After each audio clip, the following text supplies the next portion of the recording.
And welcome. I'm to the Giles Filmmakers Alderson. Podcast. No, who the fuck are you?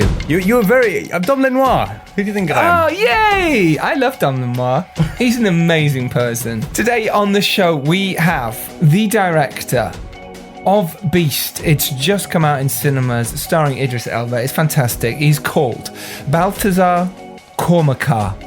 He's a wonderful man. We chatted with Baltasar what it feels like to have a movie out in cinemas right now, how he felt going on set, and the difficulties with shooting on location. Lions are beautiful creatures, and we shouldn't abuse them. And interestingly, Baltasar was talking about that and how important it is to treat animals well on set. And making and starring in your debut feature, 101 Reykjavik, the story of how he put his own money into said debut feature film, 101 Reykjavik, as well as what happened after his debut film, 101 Reykjavik. Wow, you're really good at these intros. Yes, well, there we go. There we go.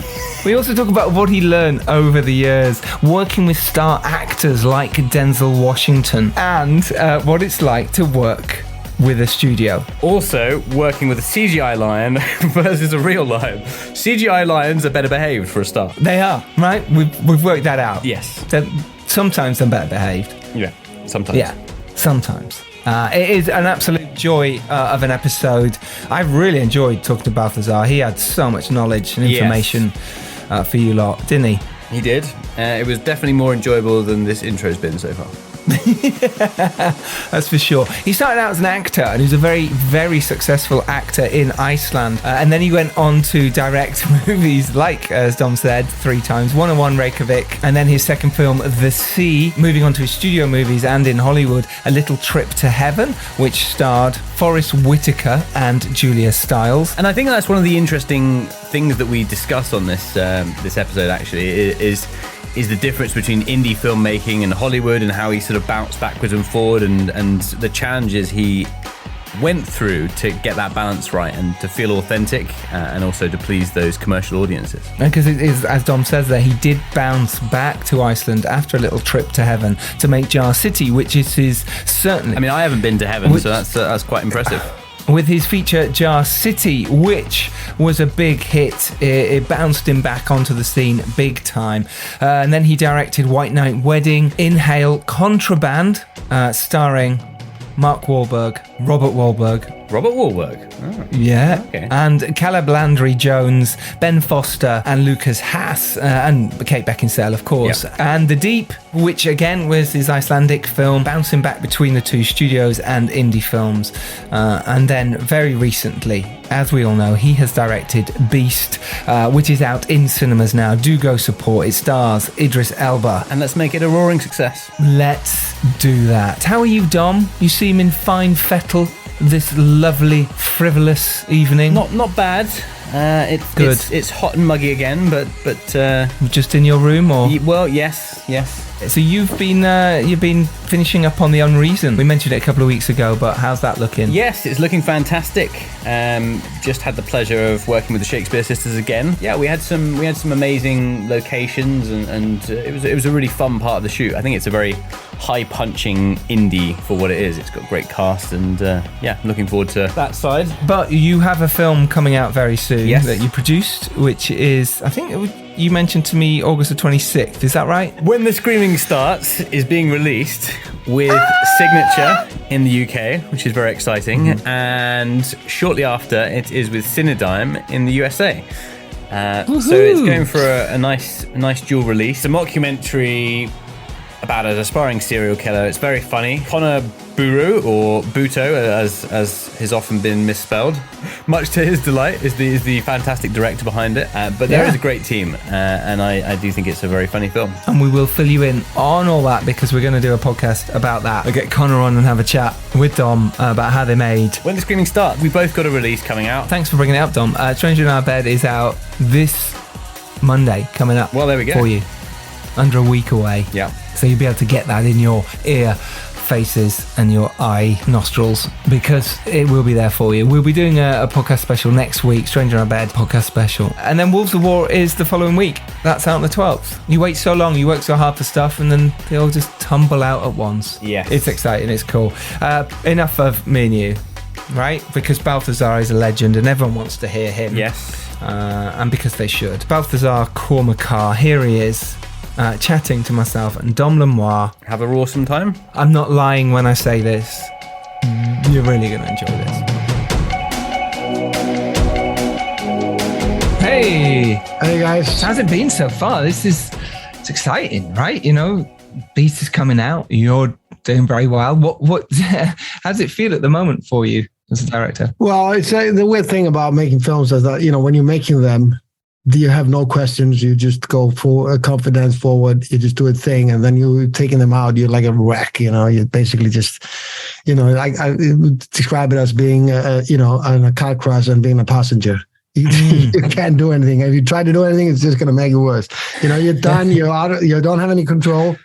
And the world, whatever's gonna, you know, whatever's gonna like it or hate it or love it, or, you know, it just comes at you, and you know how it does and all that. So it's a nerve-wracking time, just to be honest. And I think most filmmakers probably feel like that, because when I'm making films, I never have that. You know, like I'm just like, yeah, this is the way we're doing it. You know, this is how it's gonna go, and I'm not nervous, you know, to start the first day or nothing. It's just a process. Do you never get that sort of day before the first day nervousness, or that bit of restlessness like the night before? Sometimes I get a bit of a, you know, calm before the storm moment. Maybe a little bit, you know, but there might be, you know, the things that haven't been fully resolved, or you know, but it's weird because you're so busy, you know, and I maybe when I did my first films, I might have been like, you know, like, oh, well, how's it going to be, you know, but it's for me, it's like so much about the process. It's not about the first day. It's about, doesn't matter how the first day goes. It kind of, you know, like it's almost like, oh, how is my start gonna be in a marathon? It doesn't really matter. It really matters when you're midway, and you are in not way behind, or you're not waiting for, you're just doing your thing and you're keeping your pace. So I think, yeah, maybe less experienced filmmakers might be more nervous about that. But in all honesty, it's not.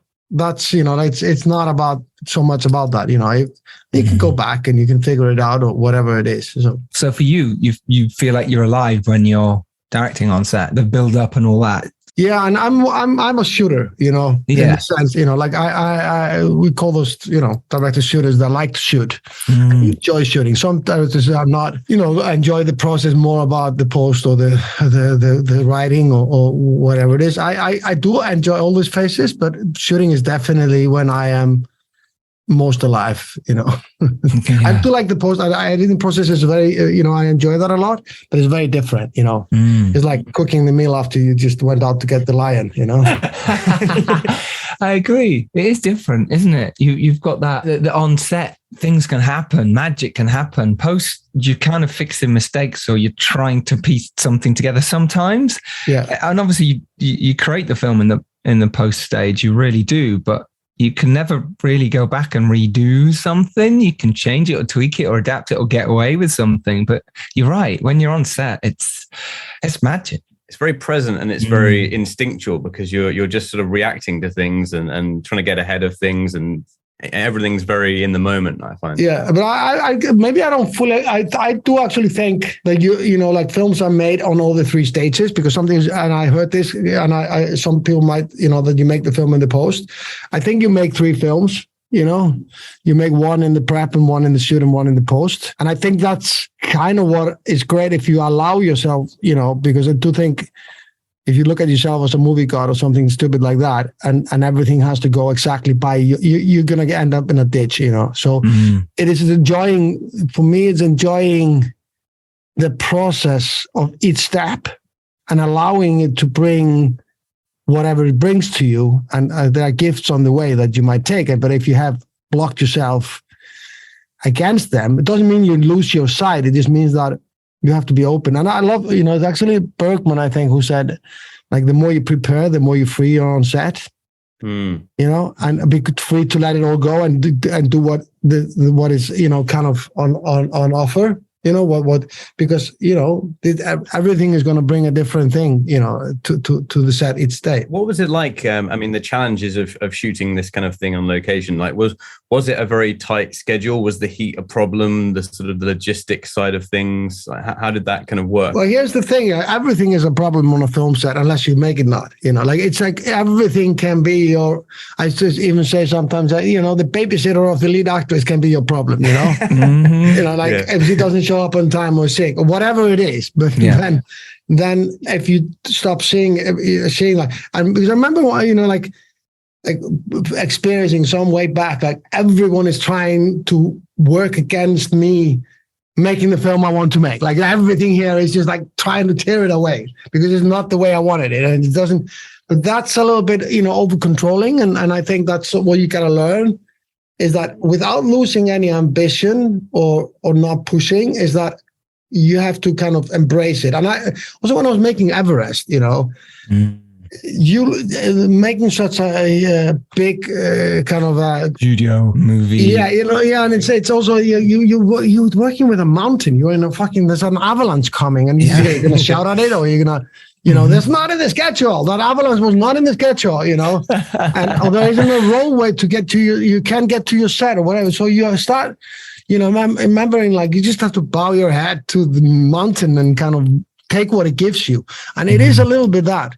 And it doesn't mean you don't try everything and prepare and you have all the ambitions, but you also have to have humility and kind of, I don't know what the English word is for it. Alcoholics use it a lot, like AA. Æðruleysi is in Icelandic, which means you just take what comes to you and without obsessing about it and I think that those kind of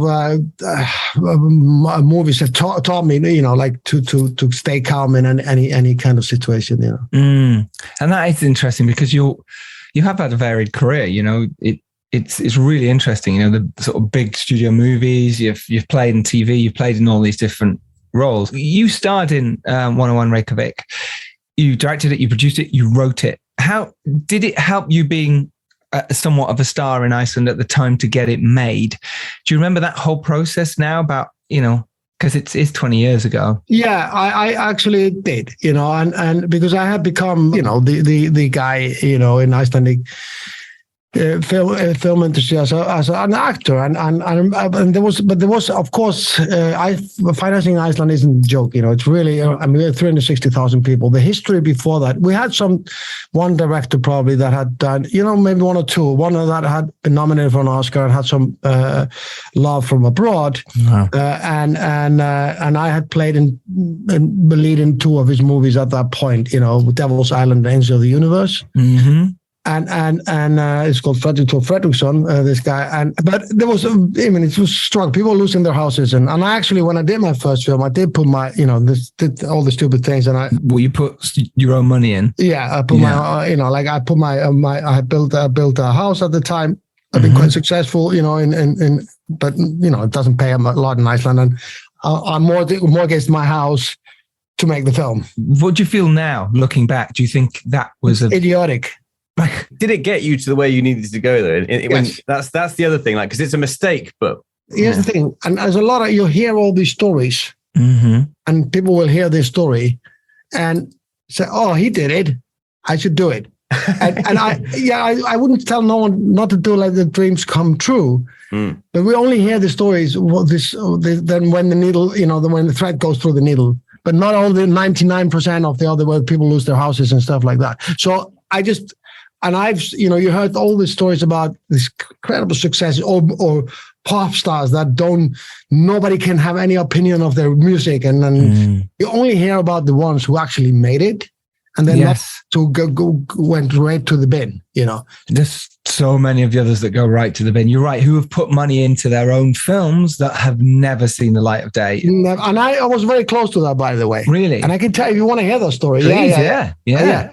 So I do that, and also because we got Victoria Abril, who was a Spanish goddess at the time, and from the Almodovar films, and I got so we had to pay a little more than an Icelandic film, and we had to put up a bank guarantee and all that. So we went full in, but she doesn't mean anything for Icelandic movie at the end of the day. It's just like wanted that.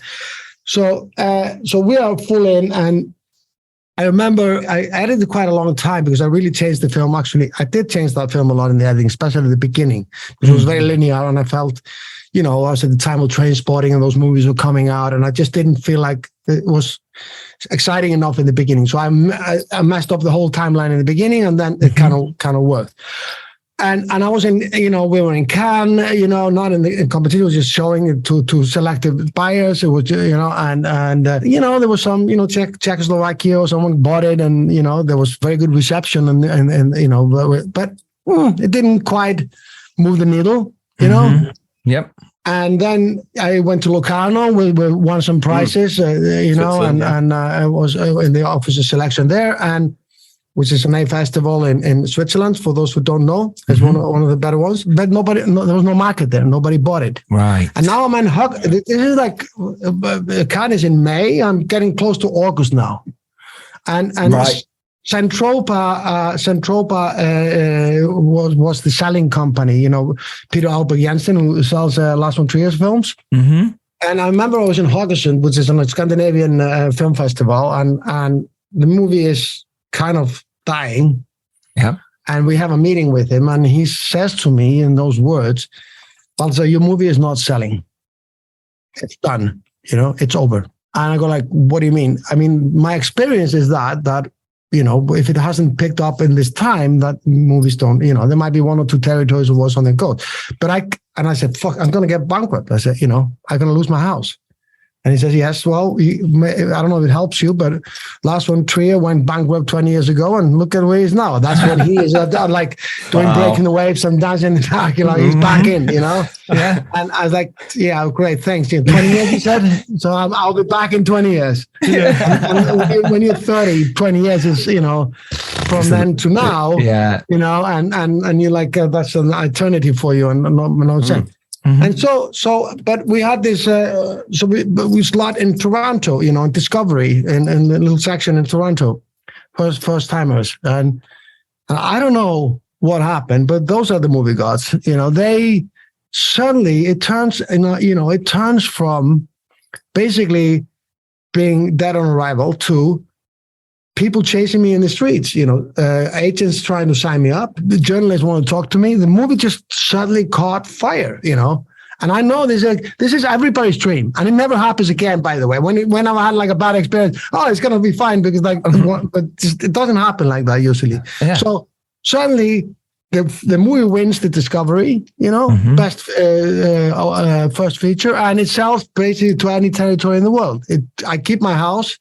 And now I got a career, and I know it's but it is like in the movies, that's what you only see that in the movies when somebody kind of breaks through. Of course, that there's ups and downs after that, but I'm just saying that was like a kind of crazy moment, and it came exactly when I didn't expect it, when you had given up. What do you think it was that changed the needle? Do you think it was winning the award? No, yes, it happened before I won the award because or was it just a different audience? Do you feel like they just understood it there where they didn't elsewhere? If I knew, you bottle it. Yeah, I don't know why, but it was well received everywhere.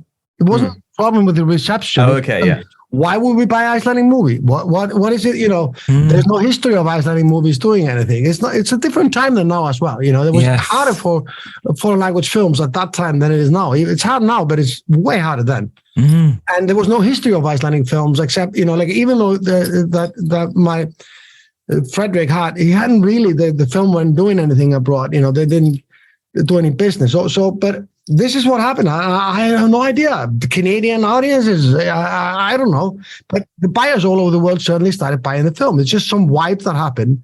And Run Lola Run had been there a few years before, and they were like comparing it to that. And maybe they thought, that was the next Run Lola Run. Or, who knows? And I remember, I was so green because there was like a agent coming up to me, like a very good looking Asian woman. So there's no reason not to talk to her. Sure. She says something like, I'm from CAA, and it's like, EIA? Why won't they want to talk to me? What, you from the supermarket? I never heard about creative artist agencies in America, you know. Of course. Like, so who are your other clients? Oh, Ang Lee, Tom Cruise. So who? Like, okay, yeah. Heard of them? I'll take it. Yeah, I'm in. But I love that, and I think there's always, whether it's mortgaging your house or taking some other step. I think when you put everything on the line or a part of yourself really committing to your project, it doesn't always work out. But I feel like that you've got a good chance because you're just really putting not just your money but yourself where your mouth is about your work and your project. Yeah, you are, and you do, but I also seen the other story, and like there was this guy sending me like a good friend of mine, Icelandic filmmaker, who's sending me of his first film. Like he was like, excited about it, and like he wanted to get it out, and it wasn't done, it wasn't edited, because every filmmaker in the first film thinks the world is on ads waiting for the film. Like, yes, yeah, the world will not be the same, Yes. Without this film, the world will stop turning. I believe that's what drives us, which is beautiful, Mm-hmm. But I told him, please finish editing your film. It doesn't matter if it's shown in a festival, which festival or not. Yeah. Don't shortcut it, because unfortunately, the only person excited about your career right now is your mother. Mm-hmm. Yes. Yeah. But if you deliver on this one, you might have a few more in the next, Yeah. And that's it. That's the fact that we all think that the world is on edge waiting for our first film, but they don't give a flying fuck. Yeah. And so true. So take your time, because it's going to be hard to make a second one if the first one doesn't work. It's actually harder to make a second one if you don't have a success in the first one than to make a first one. After that Toronto film, like what's your kind of mental process thinking about what you'd like to do next? Was it your own sort of project? Did it come to you? Interesting enough, so I felt I wasn't ready. Really? Yeah, I hadn't really cut my teeth well enough on film. Right. So I decided, and I got to send a lot of scripts, and for whatever that was worth, it wasn't great. But I went back home because, funny enough, because it had a gay theme in the movie. Mm-hmm. So it's about a guy who falls in love with his lesbian mother's lover.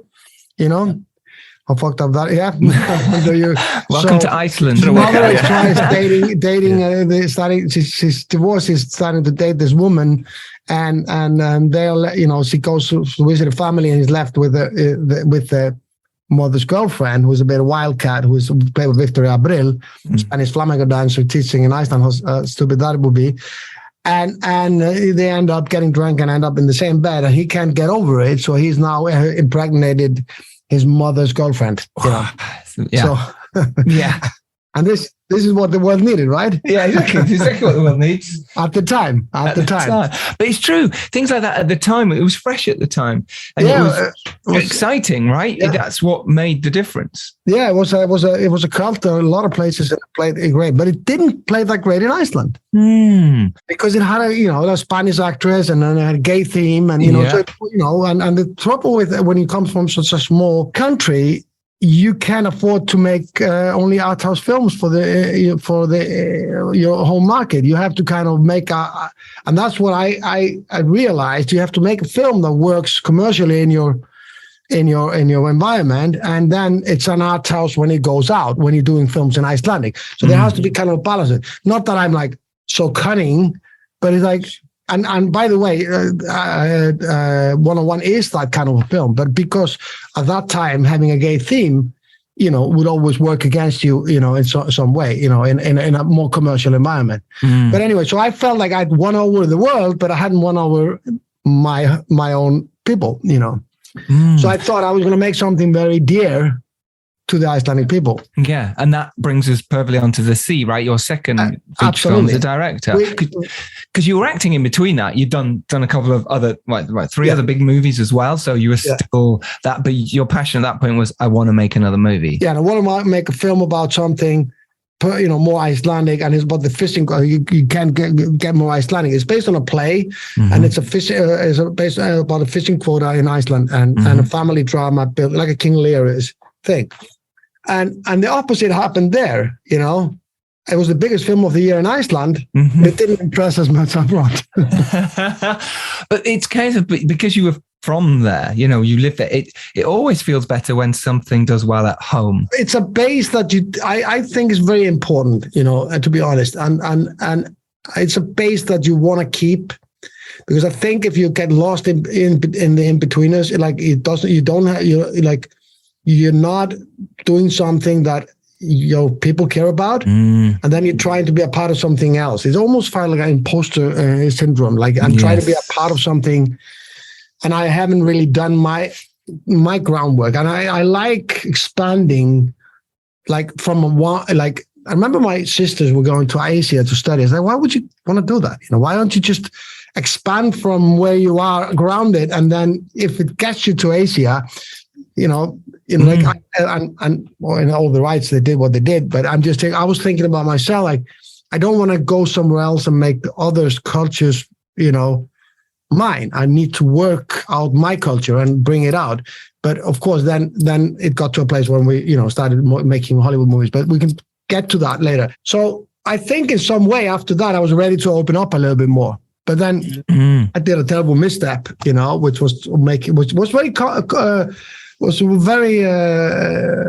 happening. I think it's happening again now, that people were making English language films in Scandinavia. And there were quite a few of them made. Thomas Winterberg made one. Yes. I think Lone Sheriff did one, something about Scotland. And, Lars von Trier was doing it differently because he was such an auteur, that he got away with it. But there was quite a few movies made in Scandinavia at the time that pretended to be.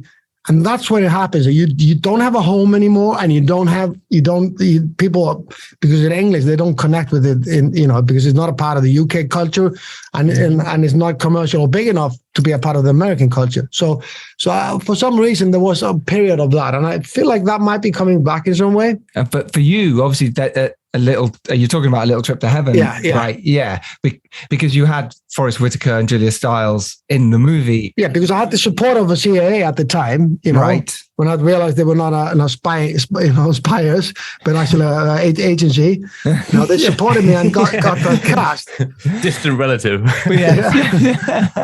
But that was also, and Jeremy Renner actually was in it before he became a movie star, and he done some, minor things. So I had a cast, and there's a lot of good things in that film that I'm proud of, because it's very filmmaking, like you can see the craft. But the story ultimately, and it just didn't connect with the English language audiences, and it just got lost in between. And I realized that was not the way to go, So I went back home and I did Jar City. Yeah. Which became both the biggest box office hit in Iceland, or still is. It's amazing. The lowest price I've done. I did it for $1.5 million at the time. Okay.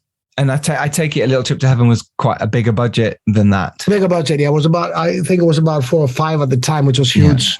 In the environment, and I was, it was personal failure for me, which I felt, I had let down people who had invested in it, and it wasn't because it wasn't professional. It was Icelandic investors, and it wasn't quite, like you make a movie for a studio and it doesn't work. That's just as much their fault, But in this case, I felt like I let people, on and didn't deliver. What could you have done differently? Well, today it's all fine. Everyone is fine, and I guess I hit out on you. I needed more support, from the people that were more. I did have a producer in that, but he was Icelandic, but he had a U.S. Connections and was working in Hollywood. But I don't think we were the right combination. We should have been maybe someone else who would have pushed me more on the script, or pushed me more on figure. And maybe I shouldn't have shot it in Iceland. That's also, it's a part of it. And I learned a lesson. I also, honestly, Forrest Whitaker came in, as much as I love him as an actor, he came in with an accent. I was like, is that Icelandic? What is he doing? And then I had this voice coach who had done big movies, and I go, because it was in Minnesota, supposed to take place, and he's like, is that like a real Minnesota accent? And I said, yeah, it's really good. It's really good. And I'm like, oh, shit, can you just maybe dial it a little bit down? And I remember he didn't quite like me asking for that, and I'm very young and green, and he's very experienced. And not to say we had a really good relationship. And then he does this accent, and there's not a review that doesn't mention how stupid this accent is, Right. It sounds like some Irish, thing, or like it's not Minnesota, it's not. And after that, I learned I'm never going to let anything like that go again. And trust in other people. Like if my instinct says this is not sounding right, then you got to go after it. Not to say that's the reason why the film didn't work, but it's one of the reasons. It's kind of lack of authenticity, lack of support, when you are up against it. But it was a great learning. I mean, I learned a lot from it. And then Jazz City kind of just brought me back right into because it got so well reviewed and it won prizes. It won, Karlovy main prize. Actually, funny enough, they didn't want it in the competition. They wanted it, but I said, well, you won't get it unless you put it in competition. They said well, we might not, because it's a procedural. It might not fare well in the competition. The critics might be, might attack it more or something like that. And then it won, because I said, well, then it won't get it, and then it went to Telluride, and and it was interesting because it's a procedural based on a novel that I did quite change a lot the script, and I'm very proud of the script. It's a very, very original way of approaching a procedural. Like you have two story timelines that you don't know are two-story timelines, and you're realizing in the other one, the one you've been watching. So you're basically watching a cop investigating a murder, and at the same time you're watching a guy becoming a murderer. So while he's investigating, you don't know that's the murderer, and then it starts the clues like, he's breaking a window that I saw broken before, like these things starts to fall into places. So there was a lot of love also coming from abroad from that film, and then after that, my things started to, I was kind of more ready to go. Yeah, and it's interesting. You said you didn't feel you were ready, when you made your first film, or you maybe felt like you have something to prove. And I think we all do that as filmmakers. And it's not like, I must prove to so-and-so or whatever. No, it's not that. It's just you want to prove to yourself that you can do this. And especially if you've gone through a bad time, it's really important. What things did you do differently as a director, I think, from maybe your first film to Jar City to even Beast now? What techniques did you learn? First of all, sometimes when you make your first film, you show in it that you just don't even attempt to think about what you're making, just making it, and it just comes out of your gut. And that's why I think a lot of first timers often, they have, there's something about first time films that can be really good. It can be hard to reach that again, And you're kind of recklessly making a film. You have no idea what you're doing, I mean, you do know, of course, the medium, but you have no idea, and you just don't know it's like how the market or anything is going to. And suddenly, then you become more aware of all these things. It's almost more self-conscious in a way, and that probably bleeds into what you're doing, And then kind of letting all that, letting all that go and making the film. Like it's like. When I did Jazz City, I just you should make that film. That's a procedural. You should, that's kind of TV. No, I ain't gonna care. I'm just gonna make a good story, And I went really authentic in it, and I think even so authentic that some Icelandic people thought it was too Icelandic, whatever that means, Is there such a thing? But at the time, it's a very different time. The people were always looking at trying to make films in Iceland like they were a part of some European or American culture, or makes like we live in those houses in the city. We're farmers, just moved into the city.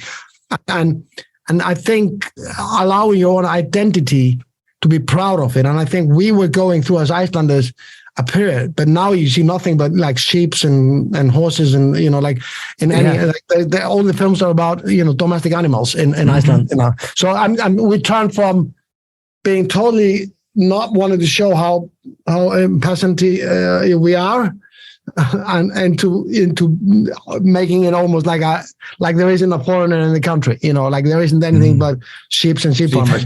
So there is that little bit of a turn around that, and I think one of the films that are in the forefront of it is Jazz City, and this is a really traditional guy eating really traditional food.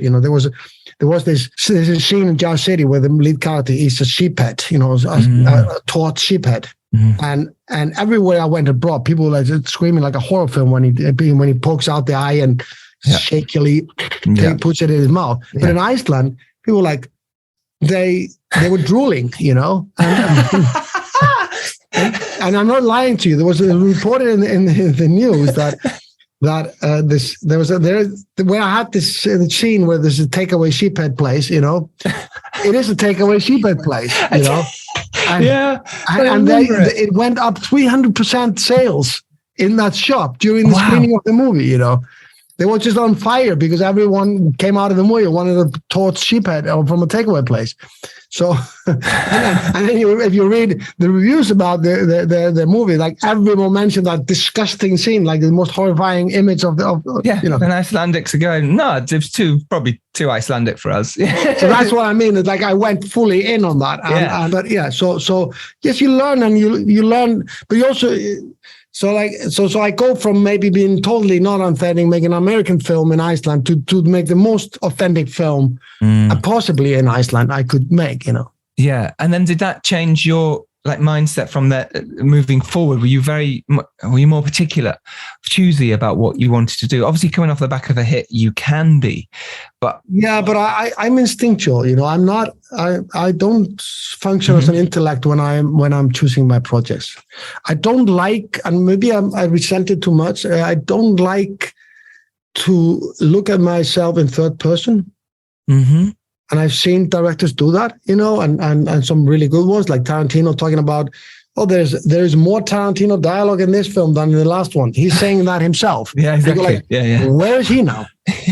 So there's a Tarantino kind of in front of him, and then he's like standing there and looking at this Tarantino thing in front of him. It's like, and I've seen, you know, like even in Iceland, a colleague of mine talked about himself in third person from an English perspective. So he had so it was like an English version of his name that said this film is more the son, you know, than the last one. And it was so like now he's looking at it from how the world sees him. And it's very dangerous. It's not only a joke.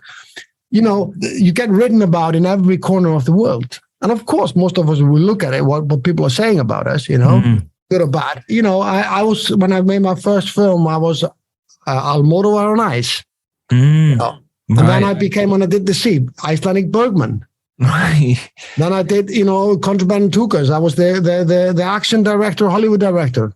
Then now I'm the Man versus Beast or you know, Man versus Nature. It's like most of the journalists don't remember anything, you know. Like I remember in The Guardian, because Contraband and The Deep came out pretty much at the same time in UK. Mm-hmm. And I think, you know, I'm not going to name anyone here because then they're going to attack me for the rest of my career. Exactly.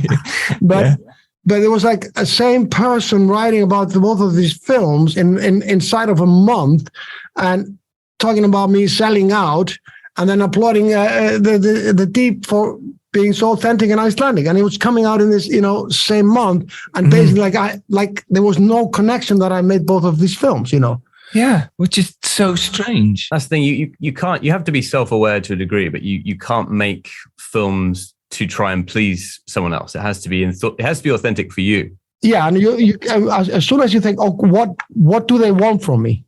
What are people expecting from me? And I think it's often, especially directors that tend to, you know, they write their own stuff, and then, you know, like the Woody Allens of the world, you know, who was, you know, which is great because, you know, they have a very specific, you know, style, but sometimes they get into just repeating what is, and I'm not talking about him specifically, but repeating what is expected of them, and I'm always afraid of this, that I start looking at myself instead of just being myself, you know, right. And I have to just, this is not, I don't do that. Oh, that might look bad in the perspective and in the retrospect, you know, when I'm an old man and they're going to show all my films. Oh, there's this Beast and Lion film, you know. It's the same for acting as well. If you're too focused on what you're doing rather than being in what you're doing. Yeah, no, absolutely. And I think, and this is just something I choose from instinct rather than you know, like putting together a filmography, you know. You've worked with some huge stars, Denzel Washington, Mark Wahlberg, the list goes on, Jason Clarke, obviously Idris Elba on Beast as well. How did you find that? What, any specific techniques, anything that you learned that was good, or anything that was you wish you hadn't? I know you obviously talked about the Forest Whitaker side of things there, but working with big stars is always frightening for directors. And I think it's frightening to work with actors for some directors, which they really need to get rid of as quickly as possible. But working with big stars can be intimidating. How do you deal with it? Being an actor myself kind of helps, originally. I don't look at myself as an actor anymore. Is like, I kind of understand the beast, So like, and what makes us tick and how we go about, and also things that directors might not realize. A motivation is the most important thing in acting. You can tell people to take a drink, but if they don't really understand why they will be doing that in that scene, they can't do it. Mm-hmm. And I've seen people who are supposed to walk across the room that can't do that naturally because they don't have any motivation to do that. There's no reason for it a lot of the time. It's because a shot's been designed, and it's like, well, we would look nice if they walk across the screen. Yeah, but... and then if you want that, you have to find the motivation for that. Exactly. And so I don't do rehearsals on a marked floor or something. You go there and you go there. I just sit at the table and we read and we discuss the scenes and we motivate. And then once you let them free in the set, they can do pretty much everything because the motivation can be used for different things, So, and so that's maybe how I approach it, and it helps me. But yes, it can be intimidating. The only really, intimidating guy was, I think, Denzel, because he wants to be intimidating, Right. That's his way of going about things, At least that's my experience with him. I think he's a phenomenal actor. Amazing. But at the same time, he likes to, to have that aura around him, whether that's to help him or not. I don't, that's his process. But I here's the thing. I gave myself a promise, that every time I have something to say to an actor, I would go. I would not compromise just to not make it uncomfortable or something. Mm-hmm. If there's something I think I can help with or make better, I will do it. Well, that was a great thing until I came across Denzel. Right. Because now giving myself that promise, and now is are you a man or a mouse? Are you going to just do that to your Icelandic actors or minor stars? Or are you going to really tell Denzel he has a tick? Yeah. And he has one. Yeah, I can see what you're doing, Denzel. I can see it. Yeah. Yeah, I can see you're doing something that has nothing to do with the scene. Mm-hmm. And how did you tell him? I went straight up to him and told him. Yeah. And he kind of killed me with his eyes. Which scene, those Oscar-winning eyes? There's a small part that respected it, or? I'm just, you do whatever you want with it. This is my job. I'm just telling you, you are doing certain things which have nothing to do with the scene, and I would prefer you wouldn't do them. And the silence that followed. There was a huge silence, but I don't think I saw him ever do that again. Yeah. Well, there you go. That's it. They do respect you when you actually have a valid point. And I think if the quality of the work is there, that's the thing. At the end of the film, if they've given a great performance and you made a great film, then they want to make a good film as well. Yeah, I know, and I know he's very caring for that. He wants to do his best, and if it's a film that is supposed to be popular and fun, he wants to make it like that. If it was to be serious, he wants to make it like that. And he drills you and goes after it. But that's what part of his process was. He's so good. For me, it's not about it's not a party. It's like I'm not trying to, I'd rather not have some people that are nasty or humiliating to people, which is kind of been taken out of our business anyway in many ways through the Me Too movement. There's a lot of that, because people can't behave like that. And rightly so, yeah. And rightly so. But I think difficult is not a problem to me as long as it's because you want the movie to be better. If it's only to be an asshole, or make it difficult. Yeah, that might be a problem. But I think that's also, on going away. Mm. But I don't approach people it's great when you meet someone later that's a great actor and also is very pleasant to work with. That's just that's great. But I don't really think about that, to be honest, because I'm not there to to become a friend or hang out with them, or I'm just there to do my job. And if it happens to be a good relationship, then fine, then we can be friends and maybe another film or whatever. But it's not really. I really want to spend my time with my family, not movie stars. And that leads us perfectly onto Beast and Idris and the whole wonderfulness that you've made here. Ooh, what's that? It's music in the middle of the podcast. It can only mean one thing. It's sponsorship time. We are delighted to be sponsored by Q Scripts. It's a script analysis service. Annual membership package costs only £60 a year. It includes monthly webinar and Q&A sessions with industry professionals, including commissioned writers, producers and directors. You get a discount on all services offered by Q Scripts and access to a 36-page quarterly industry magazine brimming with useful content, industry insights and interviews with writers, plus free entry into the monthly prize draw with the chance to win a free detailed script report. Check out qscripts.com. Link for ease to make it easier for you so don't have to type it in is in the show notes. Just scroll down, click on it. There it is. qscripts.com. Hey, look out the window. Welcome to my party, guys. Thank you so much for having us. This is my chance to reconnect with the girls. Did Mom shoot some of these? This little bump right here, that's you. I still miss her every day.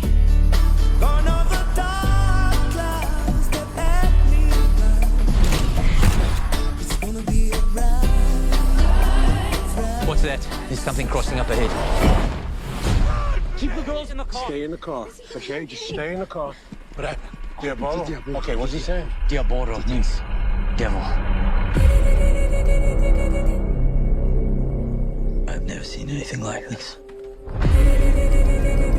Multiple attacks without eating its prey. Lions don't do that. At least no lion I've ever seen. Shh. Go back to the calls. Dad, please!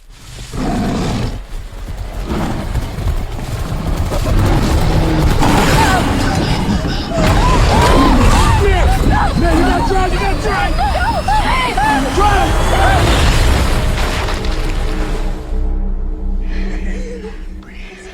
Breathe. Slow down.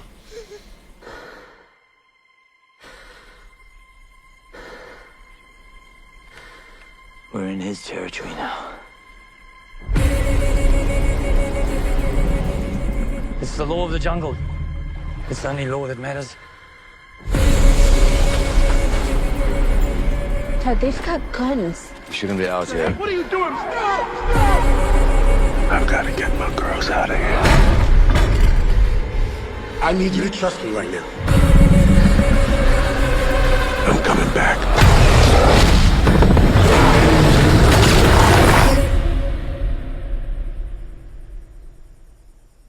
Don't move, okay? Where did he go?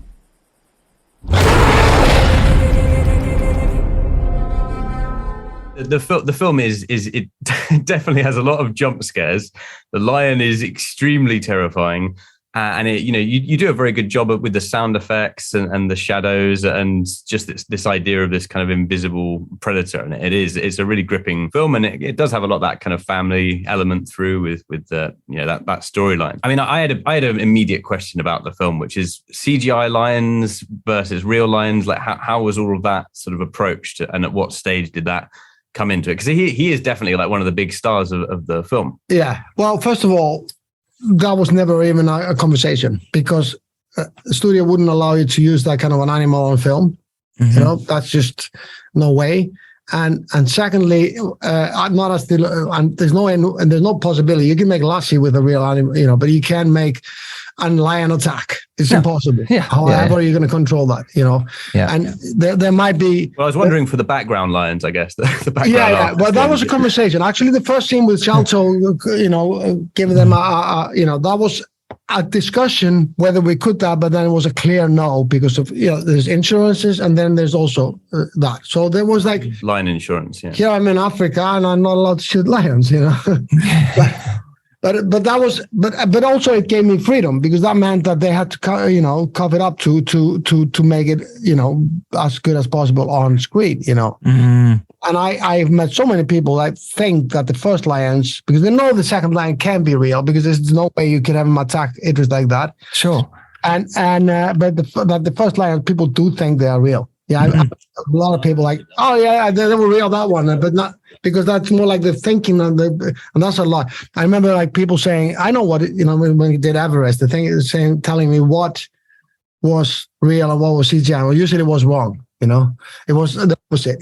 People think, because sometimes things look fake when they're real. And we're so used to watching films where we've got an impression of what CGI looks like or what something looks like. We seem to think that that's real when actually it's not. And the other way around, when something's really real, people go, oh, that looks fake, but it's actually real. Yeah, it's often when people pointing out the right things. And this is, I've heard that a few times, that they think that the first lions are real because they have seen that kind of things done on camera, right? And we use those as references. But so that was no way. But for me, it was all about getting the best people in the business to do that then, and of course we used the reference was Revenant, the bear attack, as this is the level we need to get to. And I had a great conversation with Inarritu, and he told me that the one thing I didn't have was a real bear for references. So I immediately called the studio, says, I need a real lion for references. So we had a lion at all times with us, but not to shoot or make it do something that wouldn't, because if you're gonna make animals do stuff like that, you're forcing them into things. Yeah, you shouldn't do that. I totally agree, and I'm glad you didn't. The thing is, like, we've seen this. There was a dog movie. There was a dog that was pushed into the pool upstream when he wanted to get out, and it kind of killed the movie. And so you're in a territory here which is very, very sensitive, and I respect that. I am all for animal rights. Amazing. We do have to wrap up. We know you've got a really busy day. And listen, look, you have made an amazing film in Beast. It is out in cinemas now. So, huge congrats to you. And please go watch this in the cinema, because it's a cinema film. It's the kind of movie you should be watching in the cinema. And I was saying, as soon as I watched it, that it sort of does for lions what Jaws does for sharks, and I think that was my initial thing. We should stay away from them. Renewed my terror of lions. Their nature's like Beast. Leave them there. They're fine. Yeah. Let's not. Yeah, let them take care of themselves. Yeah, give them space. Absolutely. Listen, final bit of advice for directors coming through right now. Is there anything you think, working with studios, that they shouldn't do? I can give them one advice. Make sure, if we're going to make a film with the studio, that the studio and you are see eye to eye what film you're going to make. So it's not like the studio is planning on making one thing and you're planning on making another thing. That's when these terrible situations turn up. Have the conversation. Be honest about. Be honest about what your intentions are. Because if you don't, and then you do something that the studio wasn't expecting, and vice versa, then you're going to be in a very bad. Those are the horror stories of Hollywood. You hear about European directors coming in, and they're like, yeah, I'll do that. And then they go and make some indie film the studio needs to release in 4,000 screens. It's just not going to work, And I also, all this go back and forth about, a final cut. It isn't as important as people think, because if the people who are paying for the movie at the end of the day and distributing it do not support your cut, they're not going to distribute it. They're going to drop it somewhere. It's just you got to figure your way through it. And you also got to realize you can make any story for $2 million pretty much on your iPhone. You don't need, that you can create that if you want to have full freedom on. But if you take that step, you do have to work with people and convince them. Doesn't mean that your freedom is taken away. It just means that you have to be on the same page clever about it. Yeah. You don't just go ahead in first and think you're going to get away with anything. You need to be very upfront about it. So that would be my advice. Oh, you're a legend. Baltasar Kormákur, thank you so much. Yeah, really enjoyable chat. Thanks. The fact that you jump indies to studios all the time and you make the movies for you and what you want to make, then you make studio movies, it is incredible. Congratulations. Brilliant. Thank you so much, guys. Well done. Thank you. Real pleasure to meet you, buddy. All the best. Thank you very much, Baltasar. Bye. Take care, guys.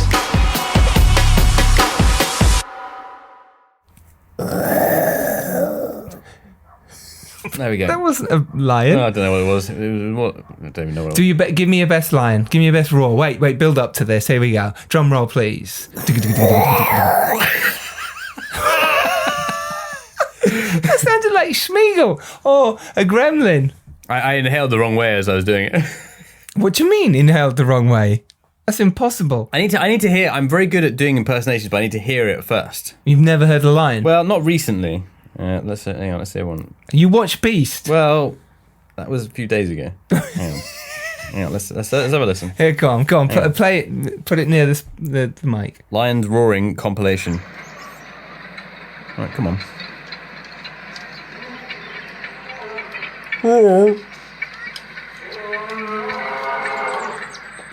It's an interesting. Yeah, that was one. Have you got like?